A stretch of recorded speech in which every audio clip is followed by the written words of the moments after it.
What's up, Notre Dame fans? Mike Singer from blueandgold.com with our excellent beat writer, Tyler Horka. So it is Tuesday, May 24th. You might think in the world of Notre Dame football, of course, guys, in recruiting, tons of stuff going on. Make sure to go to blueandgold.com, 1 year of premium access for $1.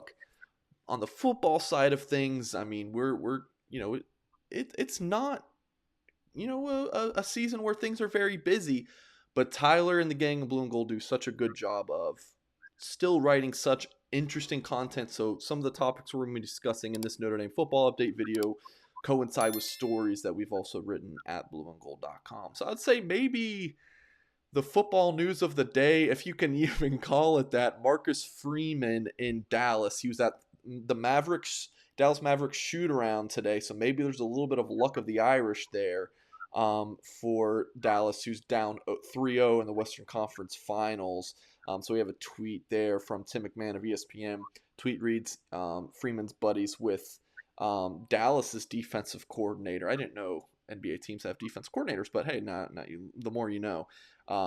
Season ticket holder is Sean Sweeney. So any other details you can share on this, Tyler, who is from Dallas, if I'm not mistaken? Well, that was obviously my first thought was, hey, he's in my neck of the woods. I've been in that arena a few times, the American Airlines Center. I would like to say wish I was in that arena tonight, but as you alluded to, being down 0-3 and this could be the end of the Maverick season, I don't know if I want to see that in person, so I'll just watch on my TV here from South Bend. But yeah, I thought it was cool. I wrote the article on that, and I think just all of these places that Marcus Freeman has been in the last month since the Blue Gold game.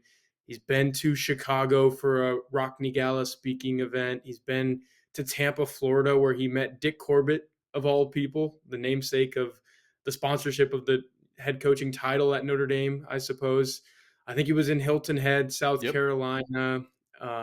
New York, I think, is where that NBC Sports Summit was, where he took a few of his players, including was it Jack Kaiser, I think, was there, JD Bertrand, maybe Isaiah Foskey. He took some of the more prominent defensive players over there for a speaking engagement. He's been all over the place.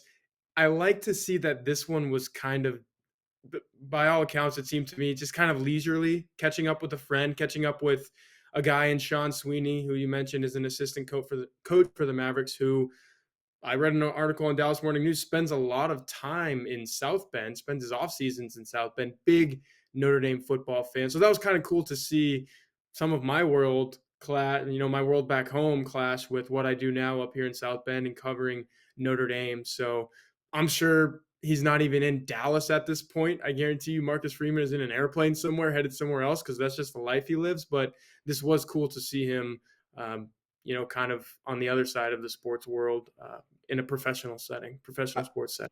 I will correct you a little bit. I don't think it was just leisure. Saw a picture of him at the Notre Dame Club of Dallas. So that's been a big thing. Like when he was in Hilton Head, his buddy BJ Payne, head coach of or high school head coach of Jalen Sneed. Those two go back a long time. Payne and Freeman.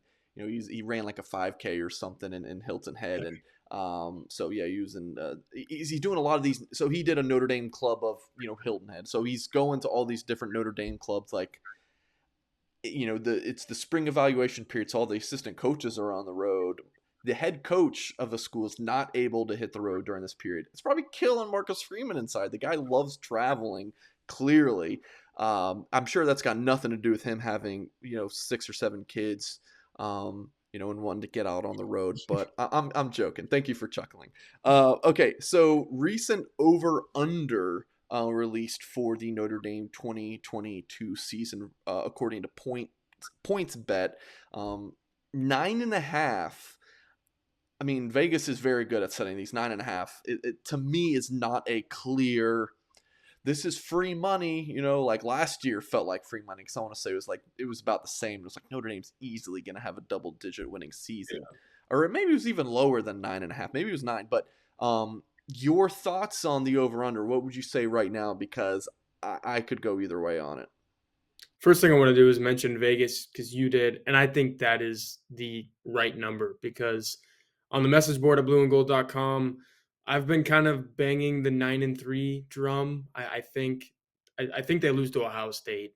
I don't think anybody can convince me that they go in to the Horseshoe on opening weekend in Marcus Freeman's first season opener with a first year starting quarterback and win that game. Just look at everything Ohio State has and the circumstances around it. So you're already at one loss there. You can only afford to lose one more game if 9.5 is your number, because you need to go 10-2 at that point and you already have a loss.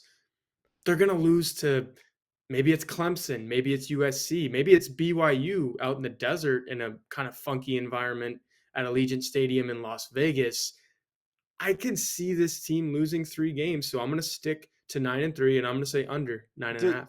Does the bowl game count for that? Could it go 10 and I 3? read up on it when we were discussing this video. I went to pointsbet.com, and under the fine print, if you will, said no, it does not. So this is a regular season total. With the bowl game, I'm taking over all day. Yeah. I think this team could easily go 10-3. Maybe they do go like 11-2. Regular season, I'm sticking to that 9-3 number. Man, good insight there from Tyler Horka. Reading the fine print, because once you said that, I was like, yeah, I could see 9-3 regular season, but a bowl game win at 10-3. So yeah, good information there.